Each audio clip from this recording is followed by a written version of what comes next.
प्रेम से बोलिए छठी माई की जय हो सूर्य नारायण भगवान। प्रिय भक्तगणों, आज कार्तिक मास शुक्ल पक्ष की पंचमी तिथि लोहंडा खरना का दिन है।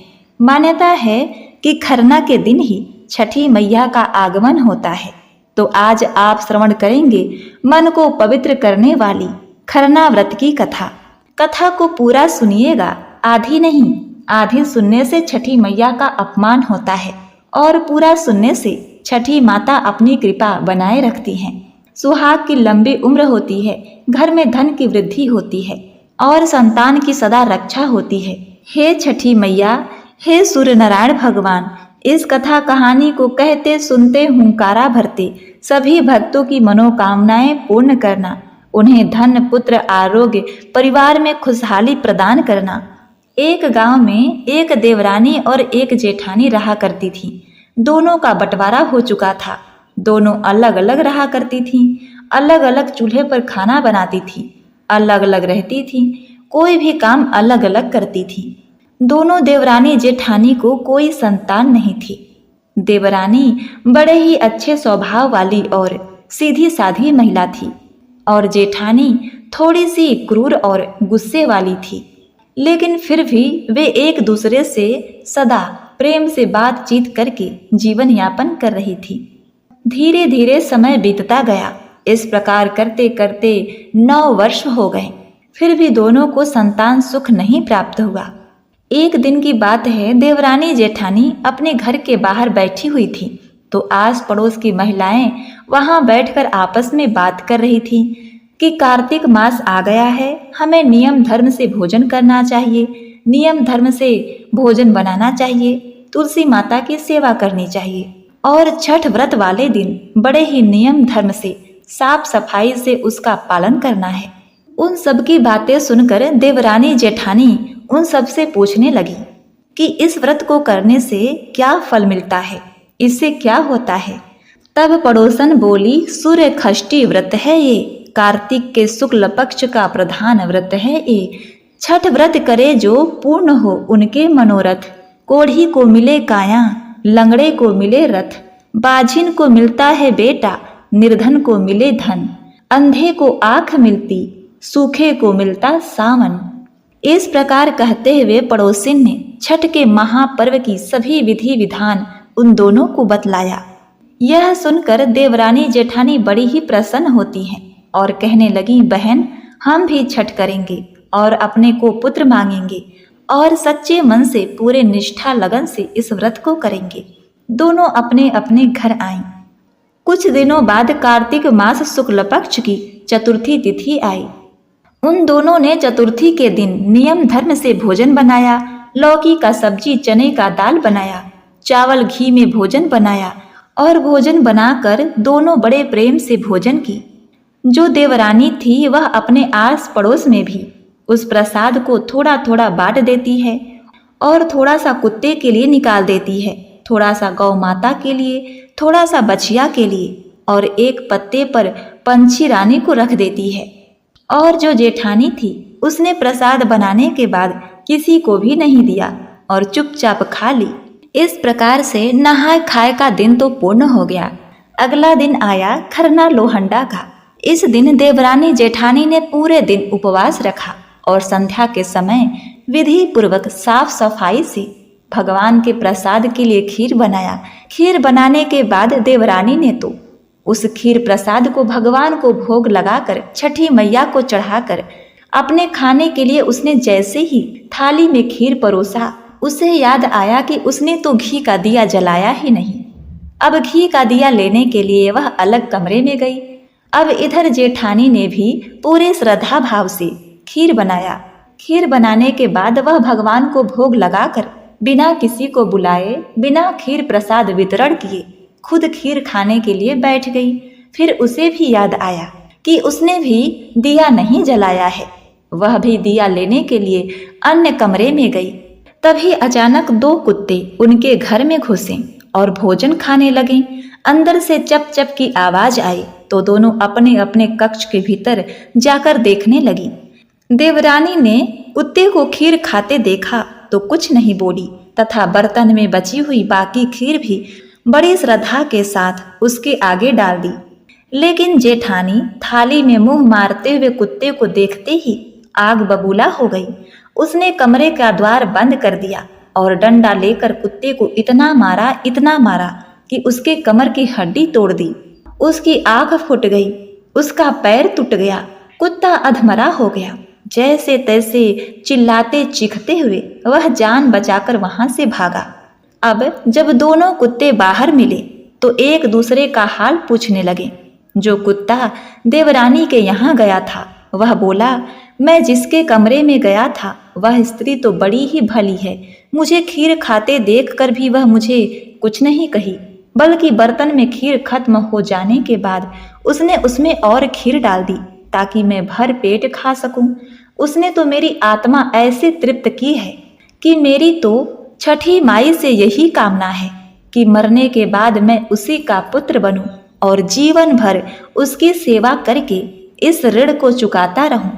जिस प्रकार उसने मेरी आत्मा को तृप्त किया है उसी प्रकार मैं उसकी आत्मा को तृप्त और प्रसन्न करता रहूं। अब तुम बताओ कि तुम्हारे साथ क्या हुआ, क्या बीती? देखकर लगता है कि तुम्हारी तो बहुत पिटाई हुई है। दूसरा कुत्ता बड़े ही दुखी स्वर में कराहता हुआ बोला, हे मित्र, तुम्हारा अनुमान एकदम ठीक है भाई।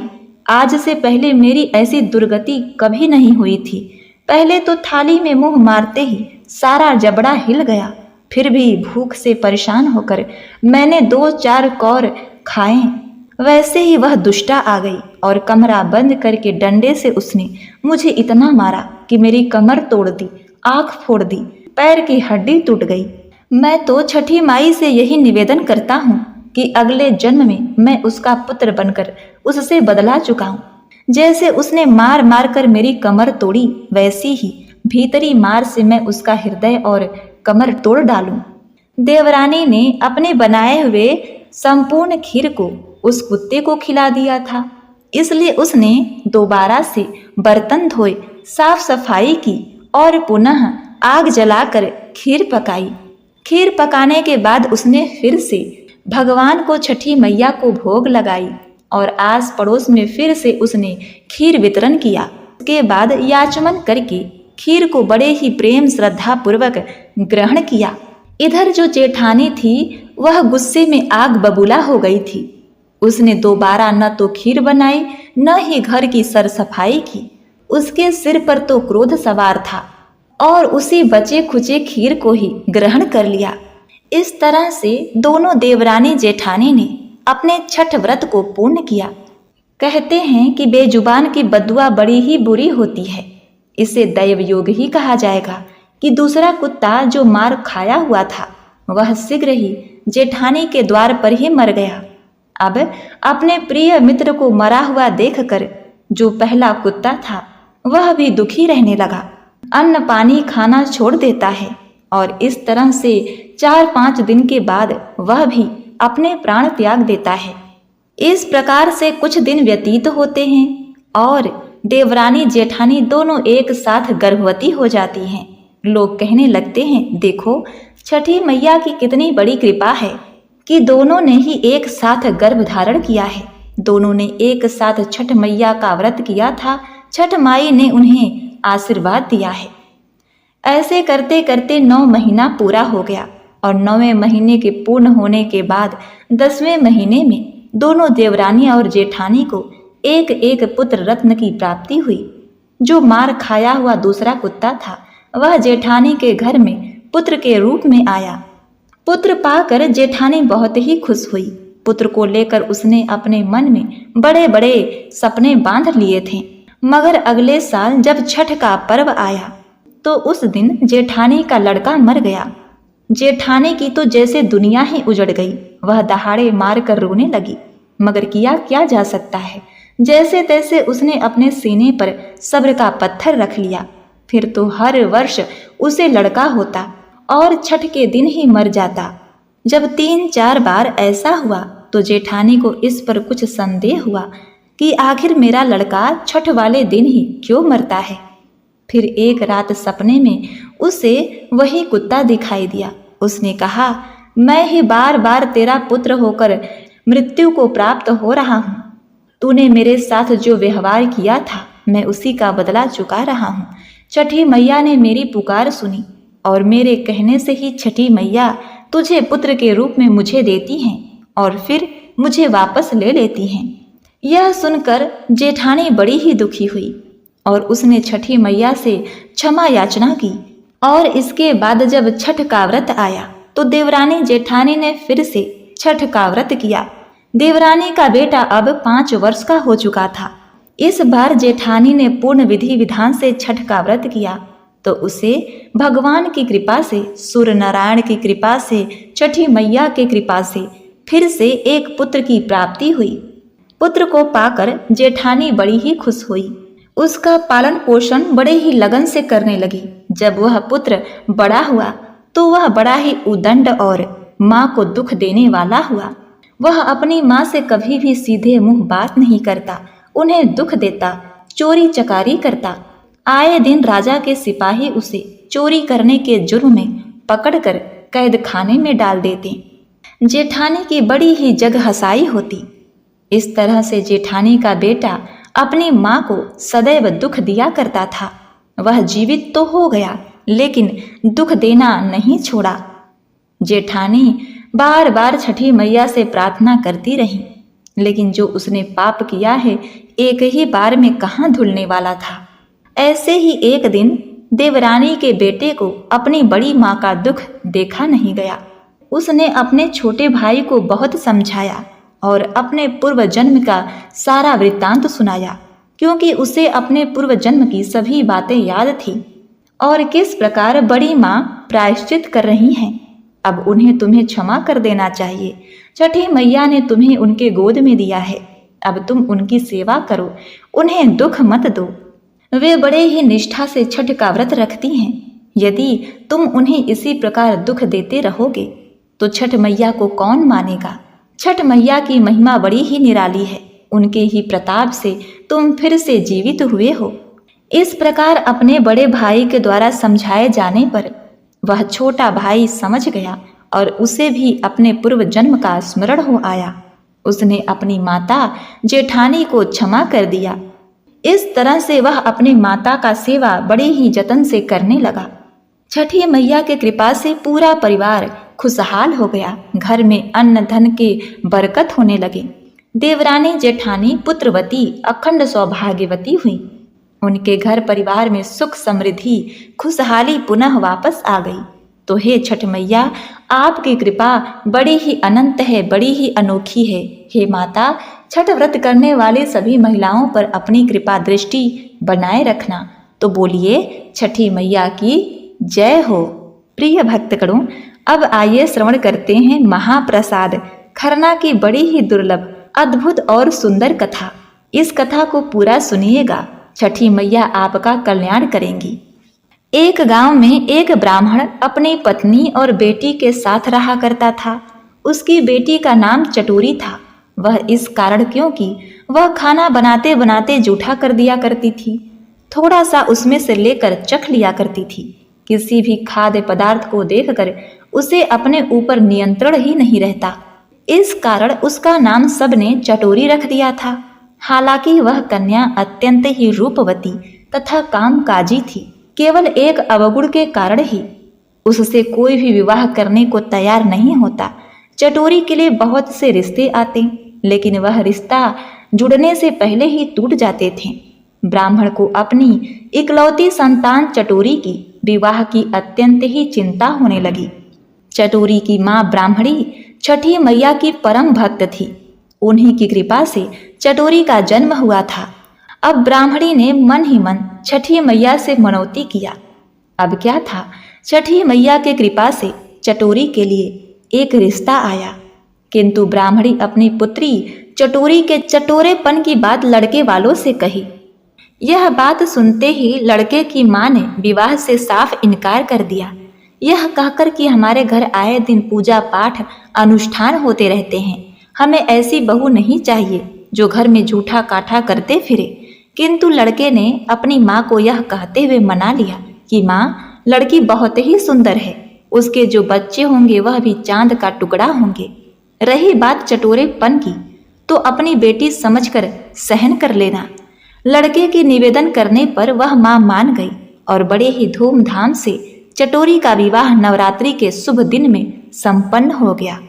जब छठ का महापर्व आया तो चटोरी बहू के सास को चिंता होने लगी कि कहीं चटोरी के चटोरेपन की वजह से छठी माता के व्रत में कोई परेशानी ना आ जाए।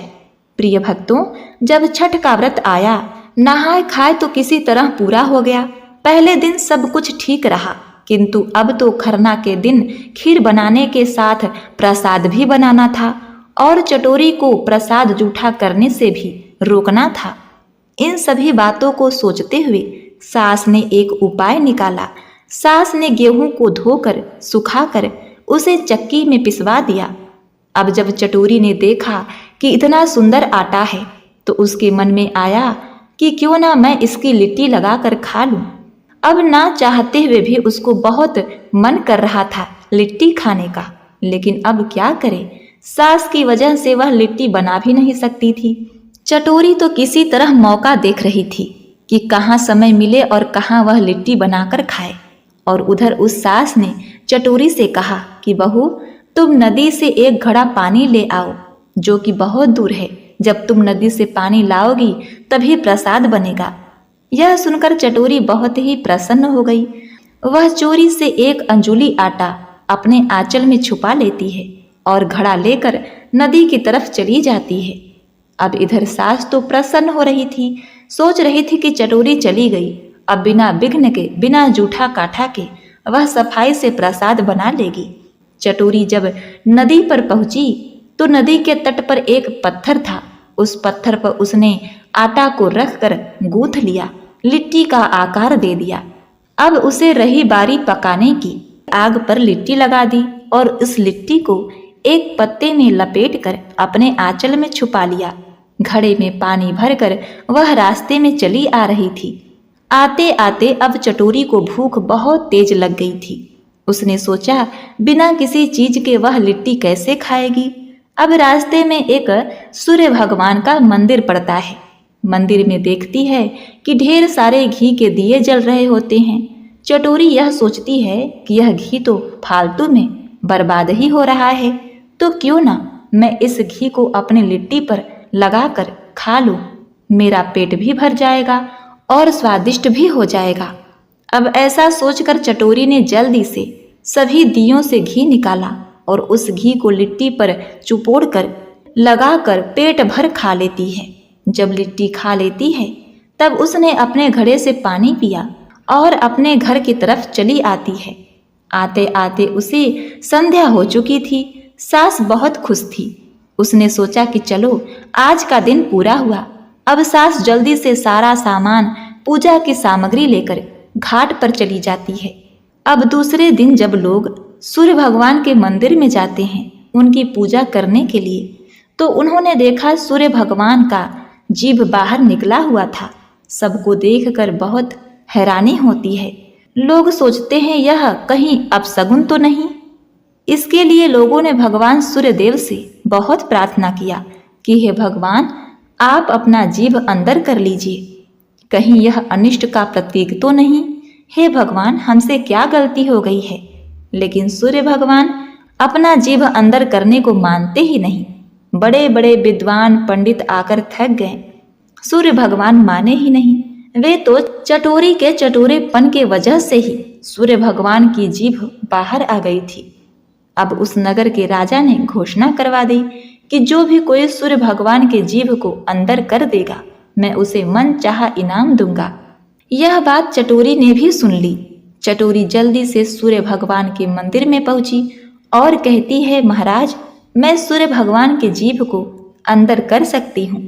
चटोरी की बात सुनकर सब लोग बहुत ही हंसने लगे कि इतने बड़े बड़े विद्वान महापंडित हैं जो कोई कुछ नहीं कर पाया, और यह चटोरी जो दिन भर चाटती खाती रहती है, दिन भर सभी चीजों को जूठा करती रहती है, भगवान का पूजा पाठ भी नहीं करती, और यह सूर्य भगवान के जीभ को अंदर कर देगी, ऐसा कैसे हो सकता है।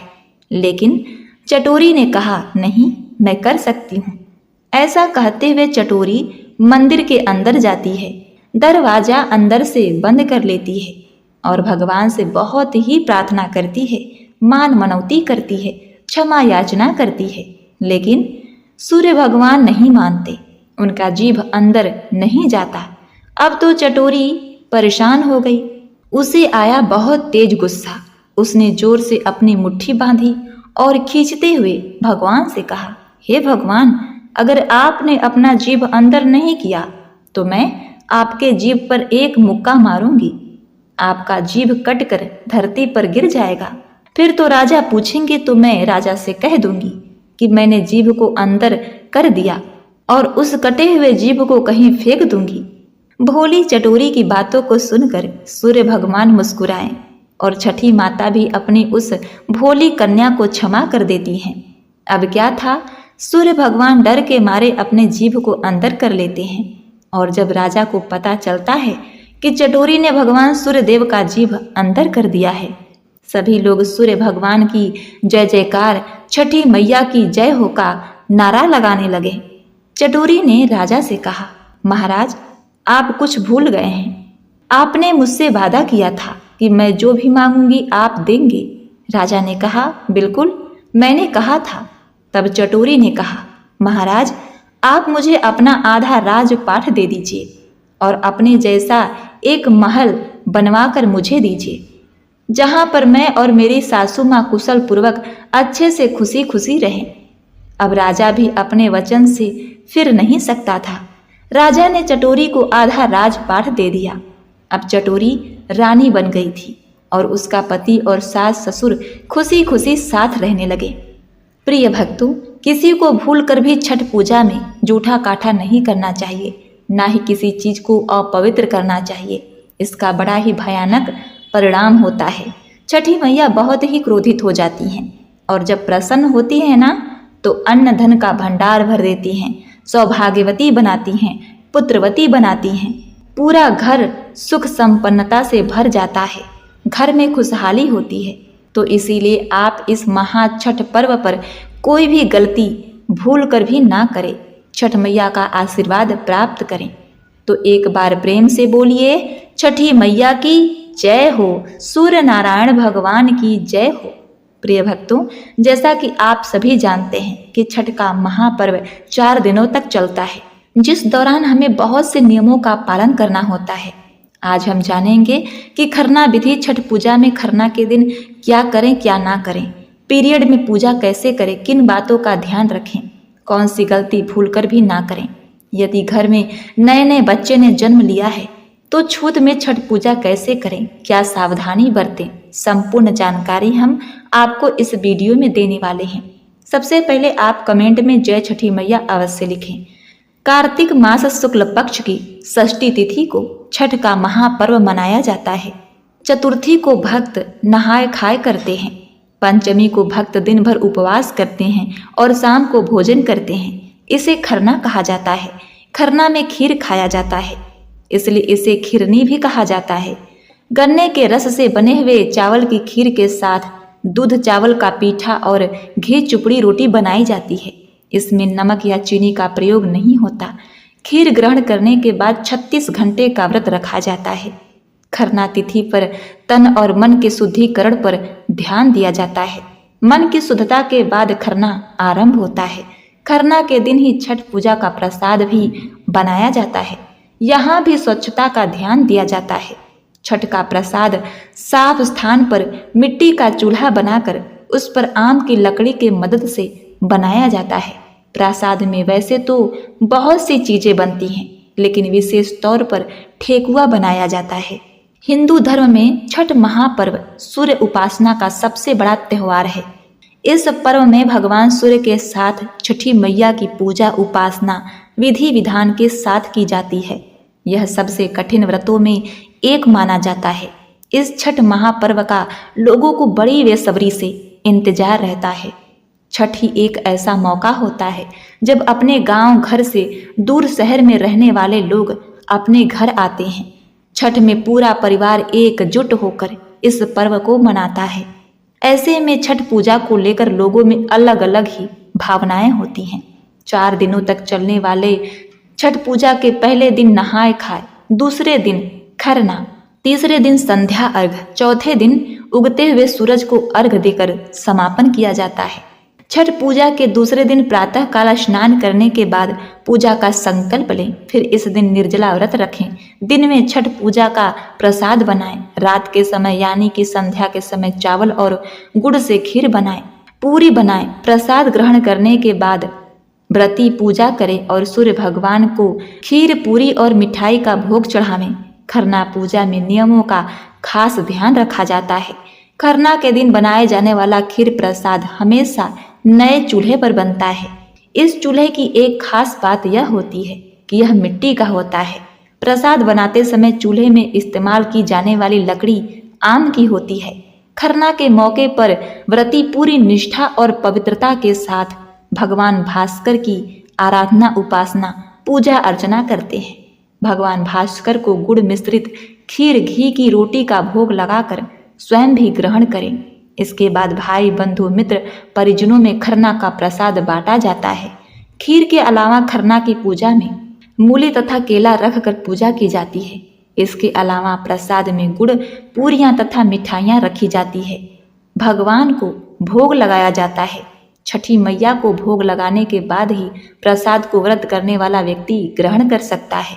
खरना के दिन क्या करें, क्या ना करें, देखिए। बिना धुले हाथों से छुए गए प्रसाद का इस्तेमाल भूलकर भी ना करें। पूजा में बनने वाला प्रसाद पूजा से पहले किसी को ना देना चाहिए। छठ पूजा के दौरान पूरे 4 दिन तक प्याज, लहसुन का इस्तेमाल नहीं करना चाहिए। खरना वाले दिन साफ सफाई का विशेष ध्यान रखें। किसी भी चीज को हाथ धोकर ही छुएं। व्रती महिला को 4 दिन तक पलंग पर नहीं सोना चाहिए। उन्हें जमीन पर कपड़ा बिछाकर सोना चाहिए। खरना पूजा का प्रसाद हमेशा ऐसे स्थान पर बनाना चाहिए जहां रोजमर्रा का खाना ना बनता हो। व्रती को शांत जगह बैठकर खरना का प्रसाद बनाना चाहिए। सूर्य भगवान को अर्घ दिए बिना कुछ खान पान नहीं करना चाहिए। छठ पूजा के दौरान घर में झगड़ा ना करें। खास तौर पर व्रती को किसी को भी अपशब्द नहीं बोलना चाहिए। छठ पर्व के दौरान घर का कोई भी सदस्य तामसिक भोजन जैसे लहसुन, प्याज, मांस, मदिरा आदि का सेवन ना करे। छठ पूजा में बांस के बने सूप या टोकरी का ही इस्तेमाल करें। इसमें भूलकर भी कांच या स्टील के बर्तनों का प्रयोग नहीं करना चाहिए। छठ पूजा के दौरान पुरानी बांस की टोकरी का इस्तेमाल नहीं करना चाहिए। छठ पूजा में हर एक वस्तु नई होनी चाहिए। पूजा के लिए बनाए गए प्रसाद को भूलकर भी भोग लगाने से पहले नहीं खाना चाहिए। पूजा के किसी भी कार्य को बिना स्नान के नहीं करना चाहिए। छठ का प्रसाद बनाते समय साफ सफाई का बेहद ख्याल रखा जाता है। इस प्रसाद को केवल वही लोग बना सकते हैं जिन्हें यह व्रत रखना है। प्रसाद में इस्तेमाल किए जाने वाले अनाज को अच्छी तरह से साफ किया जाता है। इसे घर पर ही धोकर, कूटकर, पीसकर बनाया जाता है। इस अनाज को कोई जूठा ना करे या गंदे हाथों से ना छुए, इस बात का विशेष ख्याल रखा जाता है। छठी मैया को चढ़ाए जाने वाली हर चीज अखंडित होनी चाहिए। ऐसे में पूजा में उस फल और फूल को भी इस्तेमाल नहीं किया जाता जिन्हें किसी पक्षी ने जूठा किया हो या किसी अन्य कारणवश वह थोड़े से भी कट गए हों। पूजा के दौरान पहनने वाली साड़ी भी अखंडित होनी चाहिए, यानी उस पर सुई वगैरह से फाल आदि नहीं लगाई गई हो, कहीं से कटी फटी ना हो, एकदम कोरी नई साड़ी हो। पूजा के लिए बांस से बने सूप और टोकरे का इस्तेमाल किया जाता है। इसके अलावा नए सूप और थाल वगैरह इस्तेमाल में लिए जाते हैं। प्रतिदिन रात्रि में व्रत कथा सुनना आवश्यक है। नारंगी सिंदूर लगाना महिलाओं के लिए सबसे महत्वपूर्ण है। अनुष्ठान जो स्नान के बाद सीधे आता है वह है नारंगी सिंदूर लगाना। किसी भी छठ पूजा में अनुष्ठान में भाग लेने से पहले स्नान करना चाहिए। इन 4 दिनों में गंगा, यमुना या किसी बहते हुए जल में व्रती को स्नान करना चाहिए। घर से बाहर खुले में स्नान करने का विधान बताया गया है। अब आइए जान लेते हैं हमें क्या सावधानियां बरतनी चाहिए, जो कि अति आवश्यक है। यदि किसी के घर में बच्चे का जन्म हुआ है, अभी तक छठी बरही नहीं बीता है, बच्चे के जन्म में अभी 1.25 महीने नहीं हुआ है, तो आप छठ पूजा नहीं कर सकते। हाँ, अब बात यह आती है कि छठ पूजा अगर कर रहे हैं तो छोड़ना भी नहीं है। तो इसके लिए अगर घर की बड़ी बुजुर्ग छठ पूजा करती हैं तो फिर रिश्तेदारी में जाकर या मायके जाकर छठ पूजा विधि विधान से कर सकती हैं, क्योंकि घर पर बिना शुद्धिकरण के छठ पूजा नहीं किया जा सकता। अगर आप चाहते हैं तो केवल व्रत रख सकते हैं। कोई आस पड़ोस में व्रत कर रही हैं तो उन्हें पूजा की सामग्री साड़ी खरीद के पैसे दे सकते हैं, ताकि वह आपके नाम से चढ़ावा चढ़ा सकें, पूजा कर सकें। अब आइए जान लेते हैं कि पीरियड में हमें क्या करना चाहिए। बहुत सी महिलाओं की यह चिंता रहती है। प्रिय भक्तों, मासिक धर्म में तो वैसे भी तन मन ठीक नहीं रहता, और इस व्रत में तन मन का शुद्ध और स्वच्छ होना अत्यंत ही आवश्यक होता है।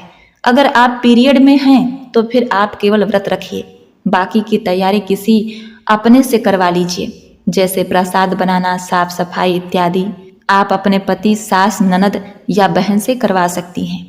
वैसे भी छठ पूजा इतना बड़ा महापर्व है कि अकेले किसी के वश की बात नहीं है। इसमें सभी के सहयोग की आवश्यकता होती है, और हाँ, जो लोग सहयोग करते हैं उन्हें भी छठ पूजा का पुण्य फल प्राप्त होता है।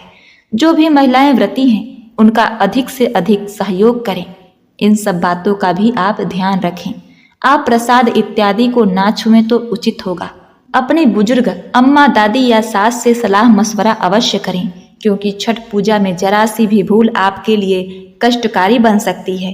पीरियड में यदि घाट पर जाएं तो थोड़ा दूरी बनाकर एक जगह बैठें, लोगों को स्पर्श ना करें, क्योंकि अन्य लोग भी यह व्रत श्रद्धा, निष्ठा, पवित्रता से कर रहे होते हैं, तो उन्हें स्पर्श करने से उनका व्रत भंग हो जाएगा, तो इसका दोष आपको ही लग सकता है। यदि आपको पीरियड हुए 5 दिन हो गए हैं तो आप छठ पूजा कर सकती हैं, इसमें कोई दिक्कत वाली बात नहीं है। तो प्रिय भक्तगण, उम्मीद करती हूँ मेरी जानकारी और सुझाव आपको बहुत ही पसंद आए होंगे। अगर आपको हमारी यह खरना की कथा आपको पसंद आए तो आप हमारे चैनल को सब्सक्राइब करके वीडियो को लाइक कर दीजिए और कमेंट में छठी मैया की जय अवश्य लिखिएगा।